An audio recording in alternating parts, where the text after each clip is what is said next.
Pero congressman ko sa party list. Nadunggan nyo na ba ang PBA? PBA party list? O, sige man na, tuyok din sa Davao, no? Ako man na. Ako man sige tuyok. Kita, sige taglingkod. Since sa time naglingkod ko 2022, daghan na doon sa ato daghan na ta nakataga na tabang. Pero party list lang ta. Naami gihatag sa inyo na flyers, makita nyo sa likod na atay accomplishment report, di na mapeke, daghan-daghan na hatag na tabang. Pero, hantud dira lang puto, kay gamay kayong budget na itong kay sa tinuod lang, lahi ang pagka-congressman sa party list kumpara sa pagka-congressman sa distrito. Unsa man ang pwede mabuhat sa congressman sa distrito? Trabaho niya, maghimo, no, nasa budget niya, maghimo ng mga infrastrukturang maayo para wala tayong mga problema. Na tayong mga classroom, na tayong mga covered courts. May karon, requirements nyo, automatic makawin mo sa itong medical assistance, financial assistance, burial assistance, napod tayo test na skills training, napod tayo CHED scholarship para sa itong mga anak, sa itong mga apo, nag-aana sa kolehiyo. No. Karon lang, ginahulan pa na itong ma-download. Yeah, since na yung mga iba-iba din na medyo senior, siguro kailan mo sa amahan ako. Kailan ba mo sa amahan ako? Isa man amahan ako. Prosper Boy Nogi Nograles. So, kailan din mo sa maguwang na ko? Sa mga maguwang na ko? Carlo Nograles. Sila man sa una atong congressman dili sa Distrito 1. Mahilong tuman pa niyo. Nakoy pangutanan, no? Sa panahon ni Boy Nograles, sa panahon ni Carlo Nograles. Grabe na ba yung... Sa panahon na yun, ha? Grabe ba yung traffic na to? No? Wala masyado. Wala pa man masyadong sakyanan mo. Pero itong mga dalan, sa una, wala pa man na simento. Kinsa man ang nagpasimento sa itong mga dalan? Boy Nograles. Atong mga covered court. Atong mga classroom.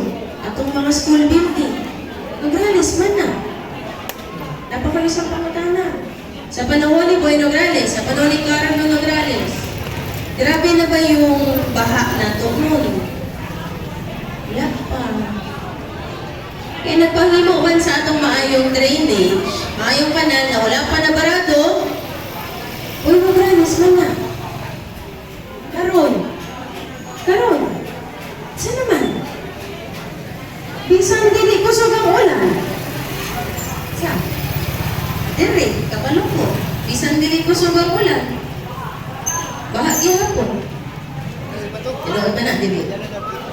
Ano mo kasulti ko, ana? Kay, pag sige na to ulan, daghan na mo tuol sa ako, Ano? Mga nanay, mga lola mo tuol na sa uwa. Kaya pag sige na ulan, isugod naman nila ilang baby, ilang mga anak sa ospital. Ano? Eh pag mag-ulan na, magsulod na tubig sa balay. Ugaw kayong tubig, unya magkasakit ang baby, magkasakit ang anak, magka-pneumonia, magka-dengue. Sugod ospital. Bro, what's up mga cottage, no? O, dali yung tao. Mga makakaliwang grupo, ano pagitaanan, at iba pa mga masasamang influensya. So, mga vices, so, instead na dinaktunan ng mga young people, ano ni Papers Club International to help the youth. So, usapan ang mga alhani, di ba? Nasa lang mga music lessons. Yes, music lessons. Sport at yan, sila pinapafocus ang mga young people, mga choir, musical instruments, saka kabalo mga mag-gitara, right? Actually, buhay Mas madali, mama. First Club. Isa po si Brian sa puna sa Keepers Club. So, Una pastor na kabalo na tungkol sa mga ulat instrumento. okay. Salamat, pastor. Yes. So, nagka-tune na ba nga si Pastor? Dagan po siya mga scholars or ipaskwela. So, dagan siya nakatapos na mga scholars na narito ng professional. Karon. So, si Pastor ang nagtayo na sa man, Jose Maria Maria College. College Foundation Incorporated. So, sa makita ninyo karon, daghan na yung achievements ng GMC, di ba? Naanap po siya in law school, from the medical school. So, daghan yung scholars po ka na. Mga scholars na siya. Napataka ni Pastor. Yes, napatapos ni Pastor. Okay, so, tayo ba sa inyo? Ako ingon na purely members lang daw. Pero dili, this is a non-sectarian school. That's right. Everyone is welcome in Jose Maria College. So, basta pa man, ang ibang ito na nag-ibig si Pastor. Basta man, ang kalikasan at malinis na kapaligiran. Diba? Nagkitabangan si Pastor sa labi na sa tuwa.